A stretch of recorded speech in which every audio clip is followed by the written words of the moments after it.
Hello बच्चों, कैसे हैं आप लोग। तो लास्ट क्लास में हमने क्लोज पैकिंग पढ़ी थी। उसमें हमने 1D में यानी कि सिंपल एक बैक टू बैक हमने स्फेयर लगाए थे। और जनरली उसमें कॉर्नर्स के लिए 1D पढ़ाई जाती है, क्योंकि किसी भी क्यूब का कॉर्नर एक स्ट्रेट लाइन होता है जिसमें कि 1D क्लोज पैकिंग देखने को मिलती है।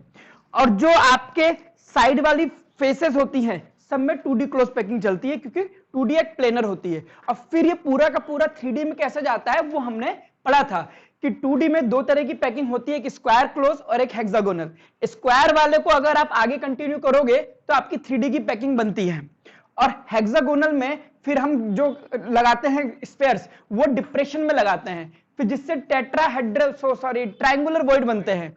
और फिर ट्रायंगुलर वॉइड को हम कवर करते समय जब सेकंड लेयर रखते हैं तो हमारे पास जो वॉइड खाली बचते हैं, जो नहीं भरे गए हैं सेकंड लेयर में, वो होते हैं ऑक्टाहेड्रल वॉइड। और फिर जो सेकंड लेयर के ट्रायंगुलर वॉइड जो बनते हैं उनको हम बोलते हैं टेट्राहेड्रल वॉइड। ठीक है, जब उनको कवर करके लगाते हैं तो फिर एक नई तरह की क्लोज पैकिंग हमारे पास बनती है। वो सारी चीजें हमने पढ़ी। चलिए अब हम बेसिकली देखते हैं हमारे लिए क्या इंपॉर्टेंट है जानना। तो हेडिंग डालिए यूनिट सेल, हेडिंग डालिए unit cells and number of atoms. यहीं से आपके सारे न्यूमेरिकल सॉल्व हो जाएंगे। तो एक एक करके हम पढ़ते हैं। सबसे पहले हम बात करते हैं SCC, simple cubic cell. Simple cubic cell आपको याद होगी कि प्रिमिटिव यूनिट सेल होती है और इसमें एटम सिर्फ कॉर्नर पर रखा होता है। स्क्वायर क्लोज पैकिंग 2D को जब आगे बढ़ाते हैं तो वो SCC बनाता है। यहां पर अगर आप देखो, यहां पर एक साइड को देखो या कोई भी एक साइड ले लो, बेसिकली ये एटम मैंने दूर दूर बनाए हैं, रियलिटी में ये एटम ऐसे होते हैं इस तरह से।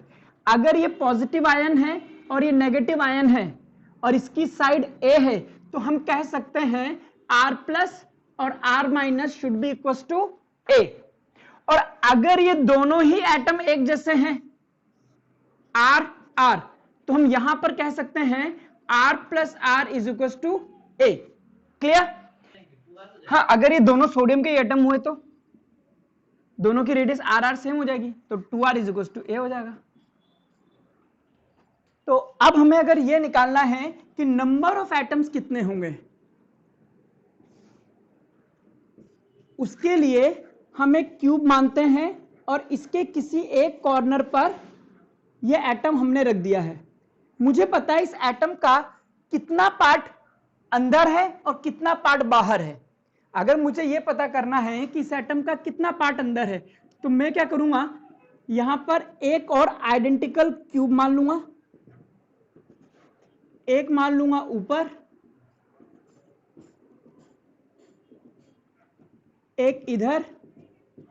अभी आप देखोगे इसका पीछे वाला हिस्सा तो कवर हो गया है बट आगे वाला हिस्सा अभी खाली बचा हुआ है। तो मैं एक क्यूब यहां लगाऊंगा, एक यहां लगाऊंगा, एक यहां लगाऊंगा और एक यहां लगाऊंगा। टोटल मिला करके 8 क्यूब्स हैं जो कि एक एटम को कवर करते हैं। तो बताइए एक क्यूब के हिस्से में कितना आएगा।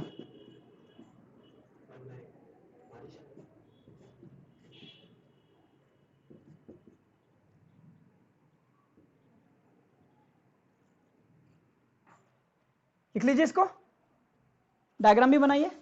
4 इसके आगे हैं, है ना, वो मैंने बना नहीं पाया 3D की वजह से।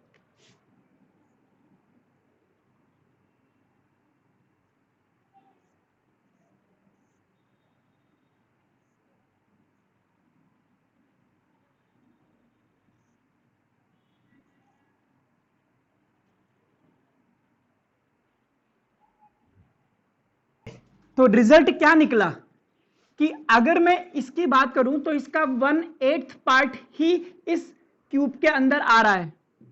तो कह सकते हैं only 1/8 part of atom contributes in one unit cell। Clear? अब यहां पे टोटल कितने एटम है, टोटल 8 एटम है, तो एक एटम का 1/8 पार्ट हुआ, तो 8 एटम का कितना पार्ट हो गया? 1 पार्ट। Means total 1 atom. इसका क्या मतलब हुआ कि एक एटम 1/8 कंट्रीब्यूट कर रहा है, ये भी 1/8 कंट्रीब्यूट करेगा, ये भी 1/8 कंट्रीब्यूट करेगा, ये भी 1/8 कंट्रीब्यूट करेगा। टोटल मिलाकर के 8 एटम का टोटल कंट्रीब्यूशन कितना हो जाएगा? 1 एटम। यानी कि एससीसी में एक यूनिट सेल में कितने एटम होते हैं? 1 एटम। क्लियर? तो ये हुआ हमारा एससीसी। रिजल्ट ये निकला। रिजल्ट क्या है इसका वो भी लिख लेते हैं एक बार।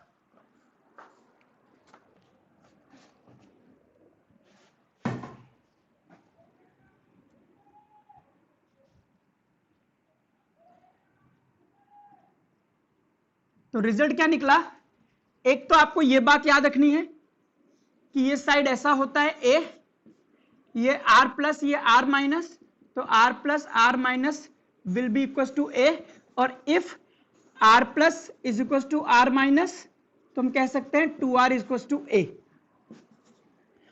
दूसरी बात, 1 एटम, या यूं कहा 1 atom contributes 1/8, so 8 atoms at corner will contribute 1/8 into 8, that is 1 atom। चलिए आइए अब पढ़ते हैं एफसीसी या सीसीपी। एफसीसी कैसा होता है पहले देख लीजिए।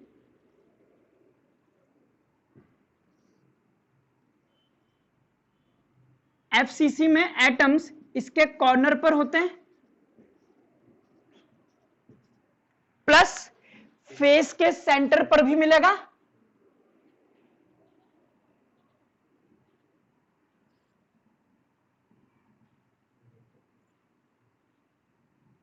इस तरह से। आइए अब फेस के सेंटर वाले को देखेंगे तो इसका सिर्फ आधा पार्ट ही अंदर आ रहा है और आधा बाहर है, यानी कि फेस वाला हाफ पार्ट ही कंट्रीब्यूट करेगा।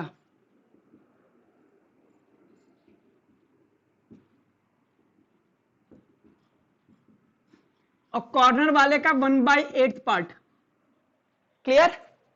चलिए तो फेस, एक फेस में बनाता हूं, ये रहा मेरे पास एक फेस, इसमें एक एटम कॉर्नर पर है, एक एटम इस कॉर्नर पर है और एक फेस के सेंटर पर है। अगर मैं ये कह दूं कि ये कैटायन है तो ये कह दूंगा मैं R प्लस, और इसको भी क्या कह दूंगा मैं R प्लस। और अगर ये ब्लू वाला एनायन है तो R माइनस यानी कि 2R माइनस। साइड अगर मेरे पास A है तो मैं कह सकता हूं √2A is equal to 2R plus 2R minus 2R minus, ये भी तो R माइनस होगा, ये भी R माइनस होगा। अगर मैं कहता हूं ये सारे एक ही एटम है, सारे सोडियम के एटम हैं, तो कह सकते हैं √2A is equal to 4R। एक ही बात। अब बात करते हैं नंबर ऑफ एटम्स की। कॉर्नर वाले 1/8 का कंट्रीब्यूशन है, टोटल कितने कॉर्नर है? 8, यानी कि एक एटम तो ये कॉर्नर वालों ने बना दिया। फेस के सेंटर वाले का हाफ कंट्रीब्यूशन है, इसका आधा पार्टी अंदर जा रहा है, और टोटल कितने इसमें? 6, यानी कि 3। तो एफसीसी में नंबर ऑफ एटम कितने आ गए? 4। लिख लीजिए इसको। एफसीसी में 4 एटम, एफ से एफसीसी, एफ से 4, मेरे को ऐसे याद रहता है। आइए अब बात करते हैं BCC, that is body centred.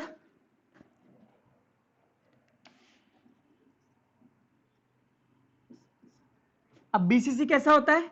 एक कॉर्नर पर मतलब कॉर्नर पर 8 एटम और एक बॉडी के सेंटर पर, इस तरह से,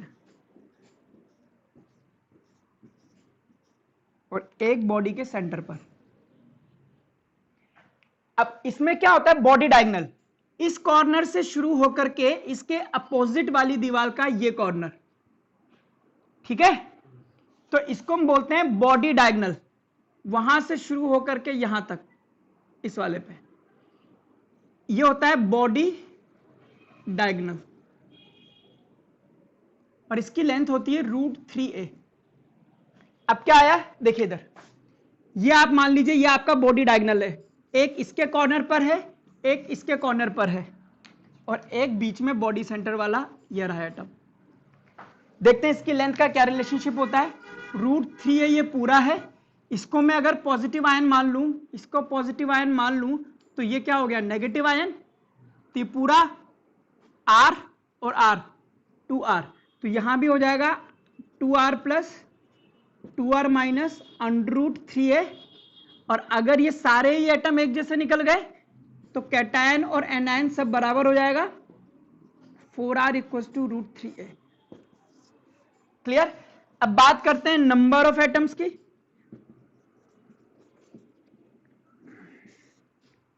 कॉर्नर वालों का कंट्रीब्यूशन कितना है, 1/8, और टोटल कितने एटम है, 8, तो एक एटम तो ये आ गया।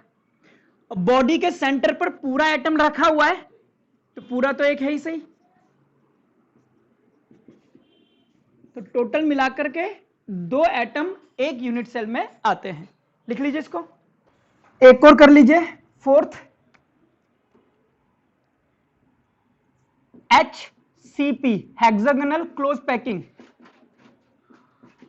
ये आपके 12th क्लास के सिलेबस में नहीं है, ठीक है, बट मैं थोड़ा बहुत आपको पढ़ा देता हूं ताकि आप अगर कंपटीशन दें तो क्वेश्चन तो सॉल्व कर पाए। देखिए हेक्सागोनल क्लोज पैकिंग बेसिकली इस तरह की होती है।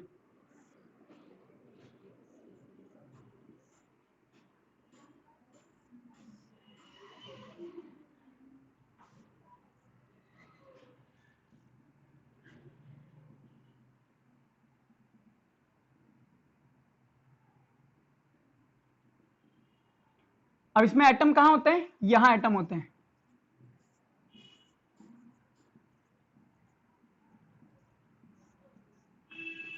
एक इसके सेंटर पर और 3 यहां पर होते हैं, ठीक है। अब देखते हैं इनका कंट्रीब्यूशन, देखते हैं कितने कितने एटम का कंट्रीब्यूशन है। अब इस एटम को देखिए, अगर मैं इसको पूरा बंद करना चाहूं तो मुझे यहां पर एक और हेक्सागोनल एरे लगानी पड़ेगी, एक इधर लगानी पड़ेगी, और ऐसे ही 3 एरे इसके ऊपर लगानी पड़ेगी, तब जाकर के ये बंद होगा। यानी कि 3 और 3 6 एरेज मिलकर के इसको कवर कर रही हैं, तो एक एरे में इसका सिर्फ 1/6 पार्ट ही कंट्रीब्यूट करेगा। ये फेस के सेंटर पर है इसलिए इसका आधा पार्ट कंट्रीब्यूट करेगा। 3 एटम पूरे पूरे अंदर की तरफ है, तो ये कितने हो गए, 1 2 3 4 5 6, टोटल कितने एटम हो गए, 6। ये कितना है पूरा, 1 एटम, ये पूरे 3 एटम। सिमिलरली यहां भी इसका 1/6 कंट्रीब्यूट करेगा, टोटल कितने इसमें 6, और ये वाला कितना है, ½ × 1। अब टोटल काउंट करते हैं कितना निकलता है। इसका हो गया मेरे पास 1, इसका हो गया 1/2, इसका हो गया 3, इसका 1/2, कितना हो गया 3 4 5 6,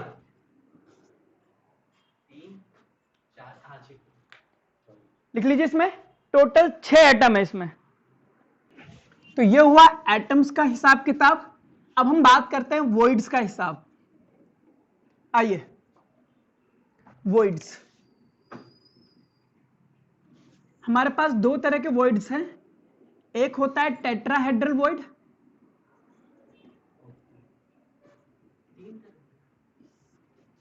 ट्रायंगुलर वाले बाद में टेट्राहेड्रल बन जाते हैं ना, उसके ऊपर एक एटम आ जाता है।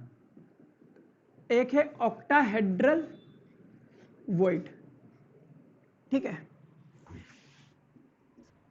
Number of tetrahedral void is twice the number of atom,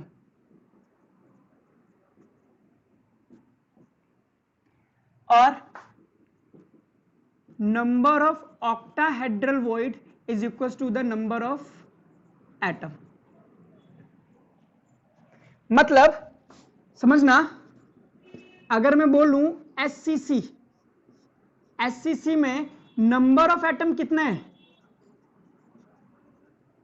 1, क्योंकि 1/8 का कंट्रीब्यूशन होता है, कॉर्नर पर 8 होते हैं, तो नंबर ऑफ टेट्राहेड्रल वॉइड कितने आएंगे? 2। एफसीसी में नंबर ऑफ एटम 4, बीसीसी में 2, 4, एचसीपी में 6, 12। सिमिलरली ऑक्टाहेड्रल वॉइड एससीसी में 1, एफसीसी में 4, बीसीसी में 2 और एचसीपी में 6। पहले आप इसको लिख लीजिए। एक और चीज में थोड़ी सी एक्स्ट्रा मैं पढ़ा देता हूं, देखिए position of voids in FCC, position of void in FCC, सिर्फ एफसीसी में ही मैं इसको बता रहा हूं। टेट्राहेड्रल वॉइड जो होता है, एक कॉर्नर से, समझना, आपने एक क्यूब बनाया है तो आप इसका बॉडी डायगोनल खींचिए, यहां से यहां, ऑक्टाहेड्रल वॉइड यहां से 1/4 डिस्टेंस पे मिलेगा। अगर ये डिस्टेंस x है, ये समझ लीजिए, ये डिस्टेंस आपके पास x है, तो बॉडी डायगोनल, ये बॉडी डायगोनल है ना, अगर बॉडी डायगोनल की लेंथ x है तो एक कॉर्नर से x/4 डिस्टेंस पर एक टेट्राहेड्रल वॉइड मिलेगा, और यहां भी मिलेगा एक टेट्राहेड्रल वॉइड, यानी कि एक बॉडी डायगोनल पे 2 वॉइड मिलेंगे। क्लियर? एक बॉडी डायगोनल पर 2 वॉइड है। टोटल कितने बॉडी डायगोनल खींच सकते हो आप? 1, 2, 3, 4, है ना? तो कह सकते हैं एक बॉडी डायगोनल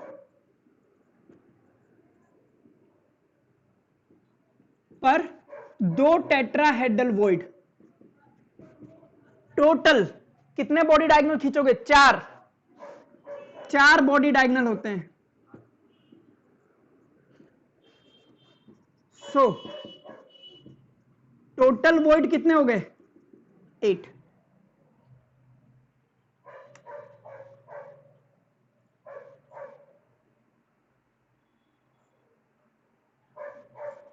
ठीक है, ऑक्टाहेड्रल वॉइड की पोजीशन की बात करते हैं।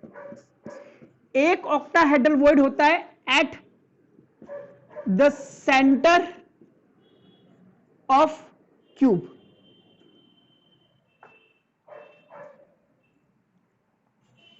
सेंटर ऑफ द बॉडी, और बाकी at the centre of each edge. Body के सेंटर पर एक आ गया, एजेस कितनी है? 1, 2, 3, 4, 5, 6, 7, 8, 9, 10, 11, 12, तो 12 एजेस होती हैं। एक एज पर एक, और एज पर है, यहां पर है एक वॉइड। ठीक है, तो टोटल एजेस कितनी है? 12, और कंट्रीब्यूशन कितना है एक वॉइड का? 1/4। एज का कंट्रीब्यूशन कितना आता है? 1/4। आपको याद होगा, गॉस थ्योरम में भी हमने कराया हुआ है कि अगर मेरे पास कोई एक एटम यहां रखा हुआ है तो इसको कवर करने के लिए मुझे टोटल 4 एटम की जरूरत पड़ती है। तो अगर ये एक वॉइड, मान लो आप ये एक वॉइड है, तो टोटल 4 में कंट्रीब्यूट हो रहा है, तो एक के हिस्से में कितना आया? 1/4। तो 1/4 है। टोटल एजेस कितनी होगी? 3। तो टोटल कितना हो गया 4। अब देखिए समझिए, एफसीसी में टोटल एटम कितने होते हैं 4, और हम कहते हैं टेट्राहेड्रल वॉइड 4 का डबल होता है। ये देखिए डबल आ रहा है, बट ये मिलेगा कहां कहां, एक बॉडी डायगोनल पे 2। ऑक्टाहेड्रल वॉइड कितने होते हैं, जितने एटम होते हैं, ये देखिए मिलेगा कहां, एक बॉडी के सेंटर पर और हर एक एज के सेंटर पर। लिख लीजिए इसको। चलिए कुछ बातें जो आपको याद रखनी है, जैसे एससीसी में कॉर्नर पर एटम होते हैं, 1/8 का कंट्रीब्यूशन होता है, टोटल मिलाकर के एक एटम आता है। एक एटम आता है तो 2 टेट्राहेड्रल वॉइड होंगे और 1 ऑक्टाहेड्रल वॉइड होगा। क्लियर? ओके। फिर हम पढ़ते हैं एफसीसी। एफसीसी में टोटल 4 एटम होते हैं, कॉर्नर वाले का 1 एटम और बॉडी के फेस के सेंटर पर एटम होते हैं जिनका हाफ हाफ कंट्रीब्यूशन होता है। ठीक है, 6 मिला दो के 6 होते हैं फेस, तो 3 एटम वो हो गए और कॉर्नर वाले मिलाकर के 1 हो गया। टोटल 4 एटम होते हैं एफसीसी में। इसमें टेट्राहेड्रल वॉइड होंगे 8, ऑक्टाहेड्रल वॉइड होंगे 4। कहां कहां होंगे वो मैंने यहां पर अभी एक्सप्लेन कर दिया है। बॉडी डायगोनल में टोटल मिलाकर के 2 एटम होते हैं, कॉर्नर वाले मिला दोगे तो 1 और एक बॉडी के सेंटर पर है 1, तो 2 एटम होते हैं, इसलिए 2 ही ऑक्टाहेड्रल वॉइड है, और डबल कर दोगे तो 4 टेट्राहेड्रल वॉइड है। एचसीपी में 6 एटम होते हैं। क्लियर? 6 एटम होते हैं, इसलिए 6 ही ऑक्टाहेड्रल वॉइड है और 12 टेट्राहेड्रल वॉइड है।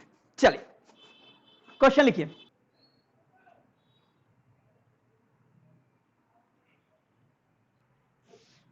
मुझे ये बताइए, ये कहता है कि पोटेशियम जो है वो बीसीसी स्ट्रक्चर शो करता है। बीसीसी में नंबर ऑफ एटम कितने होते हैं 2। इसका मतलब है कि 2 potassium atom needs 1 unit cell. तो 1 ग्राम पोटेशियम को कितने यूनिट सेल की जरूरत पड़ेगी, तो हमें यह निकालना पड़ेगा कि 1 ग्राम पोटेशियम में कितना एटम है, यानी कि मोल निकालने पड़ेंगे। तो मोल होगा ग्राम में वेट अपॉन पोटेशियम 39 होता है, इतने मोल हो गए, और 1 मोल तो number of potassium atom in 1 ग्राम कितने आ जाएंगे, एवोगैड्रो नंबर 39। मोल को मल्टीप्लाई कर दो Na से, इतना एटम है। 2 एटम को कितने यूनिट सेल की जरूरत पड़ रही है, 1। Therefore Na upon 39 atoms will need, 2 को पड़ती है 1, तो Na upon 39 6.023 इंटू 10 की पावर 23 2 इंटू 39। कैलकुलेट कीजिए इसको।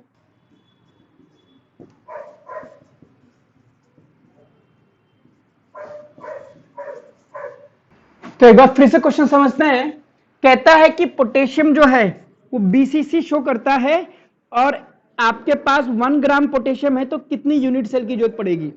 मुझे पता है बीसीसी में 2 एटम रखने के लिए 1 यूनिट सेल की रिक्वायरमेंट होती है, तो 1 ग्राम में कितने एटम होंगे ये हमें निकालना पड़ेगा। तो अगर 2 एटम रखने के लिए 1 यूनिट सेल है तो 1 ग्राम में जितने एटम हैं उसको रखने के लिए कितनी यूनिट सेल है, यूनिटरी मेथड से आ जाएगा। तो 1 ग्राम का मोल निकाल दिया, मोल से नंबर ऑफ एटम निकाल दिए, तो 2 एटम के लिए 1 यूनिट सेल, तो इतने एटम के लिए इतनी यूनिट सेल। सिंपल। अगला लिखिए।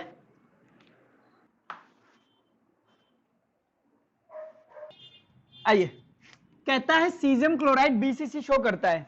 मैं आपको बताता हूं सीजियम क्लोराइड का स्ट्रक्चर कैसा होता है। इधर देखिए, सीजियम क्लोराइड में सीजियम यहां होता है इस तरह से, उसने लिखा भी है कि बॉडी के सेंटर पर, बाकी क्लोराइड आपके पास यहां होते हैं।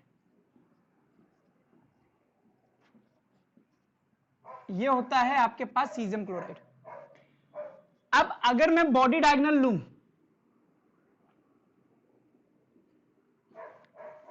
जो कि √3a आएगा, इसमें ये क्लोराइड आ जाएगा ये क्लोराइड आ जाएगा, एक सीजियम पूरा आ जाएगा, यानी कि R minus plus 2R plus और R माइनस दिख ही रहा है आपको, ये इधर R माइनस, ये पूरा R प्लस 2 और ये पूरा R माइनस, ये क्लोराइड और ये सीजियम।